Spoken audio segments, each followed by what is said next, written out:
Suspend అయిన teacher Gautami రాజీనామా చేశారు. ప్రభుత్వ పాఠశాలలో టీచర్ గా విధులు నిర్వహిస్తున్న గౌతమి సోషల్ మీడియాలో రీల్స్ చేసేసింది.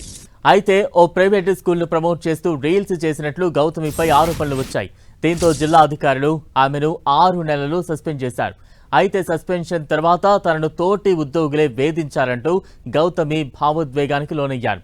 తెలుసో తెలియకనో తప్పు చేస్తే సస్పెండ్ చేశారు, కానీ ఎందుకు ఇంతలా వేధిస్తున్నారంటూ గౌతమి కన్నీరు పెట్టుకున్నారు.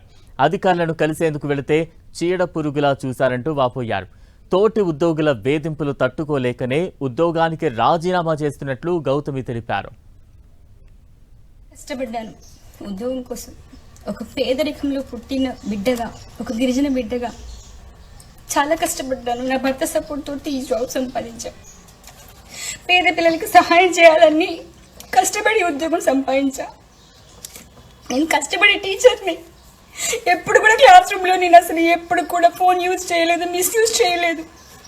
నా ఆనందం కోసం ఇంట్లో చేసుకున్నాను రీల్స్. ఒక్కసారి కూడా నాకు డిఓ మేడం గారు అవకాశం ఇవ్వలే అపాయింట్మెంట్ కలవడానికి. రోజంతా వెయిట్ చేయించారు, నాకు అవకాశం ఇవ్వలేదు.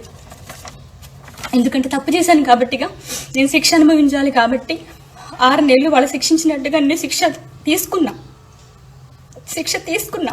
ఎందుకంటే తెలుసో తెలియక చేశాను తప్పులు అందరూ చేస్తారండి, ఎవరు చేయట్లేదండి. ఒక గిరిజన బిడ్డని, నాకు అవగాహన లేదు, నేను చేసా తప్పు. ఒప్పుకున్నా కూడా బయటకు వచ్చి చెప్పిన నేను. అయినా కూడా పెద్ద పెద్ద తప్పులు చేసిన వాళ్ళందరినీ కూడా తొందరగా జాబ్లో తీసుకున్నారు. నన్ను 6 నెలలు ఉంచారండి. నా బిడ్డలకు దూరం చేశారు. స్కూల్ పిల్లలు ఫోన్లు చేసి ఏడ్చారు తెలుసా. మేడం మాకు నేర్పించిన ఇంగ్లీష్ అంతా పోతుంది, మేము ఎగ్జామ్స్ ఎట్లా రాయాలని అన్నారు. పిల్లల కోసం ఫైనల్ ఎగ్జామ్స్ కన్నా నన్ను రివోక్ చేస్తారనుకున్నా. నన్ను రివోక్ చేయలేదు. ఆ మేడం గారు నన్ను తిట్టారు. నన్ను ఆ రోజంతా వెయిట్ చేసా ఆమె కోసము. ఈవినింగ్ 7:30 వరకు కూడా ఉన్నా నేను. కలిసి వెళ్దాం ఎట్లా చేసన్నా అని. ఆ రోజు నేను కలవడానికి మేడం దగ్గరికి వెళ్తే, నువ్వు దూరం జరుగు, దగ్గరకు వస్తే బాగోదని అన్నారు నన్ను.